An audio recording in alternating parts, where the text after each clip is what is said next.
Oi gente, tudo bem? Então hoje eu vim conversar com vocês sobre uma ferramenta de desenvolvimento pessoal que eu uso muito e como vocês sabem eu gosto de usar ferramentas simples que a gente pode usar no dia a dia e que não são difíceis, enfim, então vamos lá.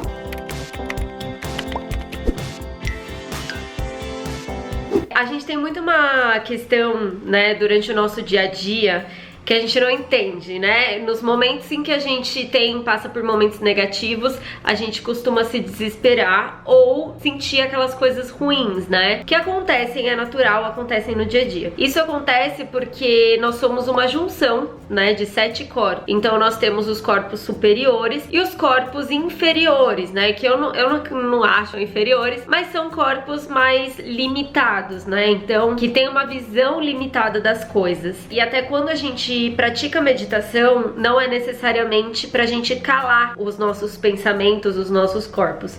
É pra gente conseguir ouvir os nossos corpos superiores, que eu vou chamar de eu superior. Então quando a gente medita, a gente começa a se conectar com o nosso eu superior. E um exercício que eu sempre faço durante a meditação, quando eu percebo, quando eu consigo tirar a minha identificação dos pensamentos, do que tá acontecendo ali, aquela preocupação toda, eu me dou conta de que eu sou o eu superior. Eu sou esse ser, né? E esse é o meu potencial máximo. Então é muito interessante a meditação quando a gente faz isso. E no livro O Poder do Agora, do Eckhart Tolle, ele fala muito sobre isso, né? E ele explica esse processo. E depois que eu li esse livro, eu comecei a meditar de uma forma diferente, muito mais natural, e comecei a me conectar de fato com o meu eu superior, assim. Então foi muito legal. Até um dia eu fiz um exercício do espelho que eu vou contar melhor aqui pra vocês, mas pela primeira vez eu fiquei me olhando ali e fiquei, e eu acho que eu entrei em um processo meditativo. E aí pela primeira vez, assim, eu consegui me enxergar como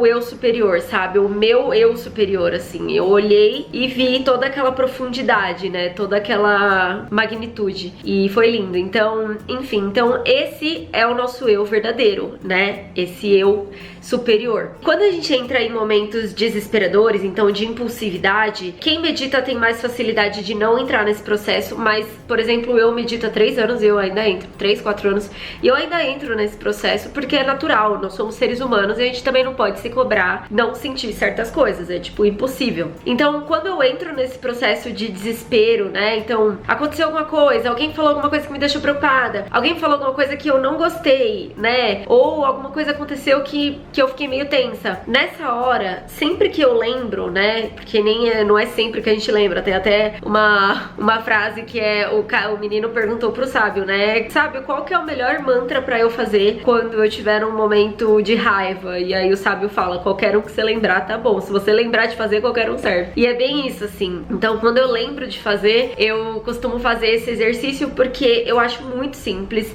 e funciona, assim, na hora. E eu sempre falo pras pessoas fazerem, porque funciona. Quando a gente passa por esse momento, né, de pressão, enfim, algum sentimento começa a aflorar ali negativo, alguma coisa estranha. Deixa eu dar um exemplo. Alguém falou pra mim uma coisa que eu não gostei do meu trabalho. Falou, eu não gostei do seu trabalho, não achei que ficou legal. E aí na hora eu começo a sentir, meu Deus, eu não sou capaz, eu sou muito ruim no que eu faço, eu não sei o que eu tô fazendo, meu Deus, eu vou parar de fazer isso porque eu tô prejudicando a vida das pessoas. É um drama, né? E quem fala essas coisas pra nós é o nosso eu inferior, que é o nosso eu que tem uma visão limitada das coisas. Ele não consegue enxergar além do que tá acontecendo ali naquele momento. E aí, se eu lembro, e às vezes eu lembro, eu me volto pro meu eu superior e começo a conversar com o meu eu inferior como se fosse uma criança, porque de fato, algumas pessoas até chamam, né, a nossa criança interior. Então eu começo a conversar com essa criança e eu falo, não precisa ficar assim preocupada, olha tudo que você já realizou na sua vida, olha tantas pessoas que gostam do seu trabalho,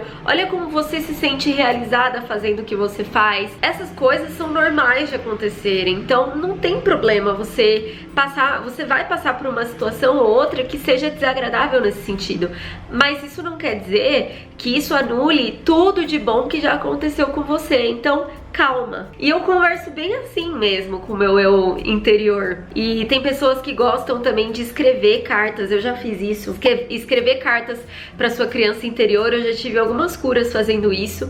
Então você escreve em uma página como se fosse o seu eu, a sua criança interior, e na outra você escreve como se fosse você adulta respondendo. Então nós somos essa junção, né? Uma junção de uma criança mesmo, que não consegue lidar com os sentimentos e que tem essa dificuldade, e de um adulto, né, que bem resolvido, que consegue lidar, que entende, né, o todo. E a vida é justamente achar esse equilíbrio, né, conseguir não abafar a nossa criança interior, né, fazer odiar ela, falar, ai, que burra, e nem deixar com que a criança domine a gente, porque tem muita gente que vive, que a gente fala, nossa, parece que essa pessoa tem 10 anos, não cresceu.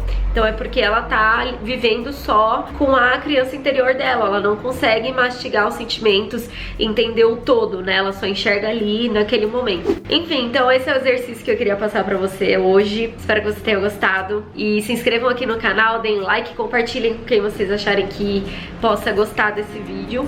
Um beijo e até os próximos vídeos. Tchau!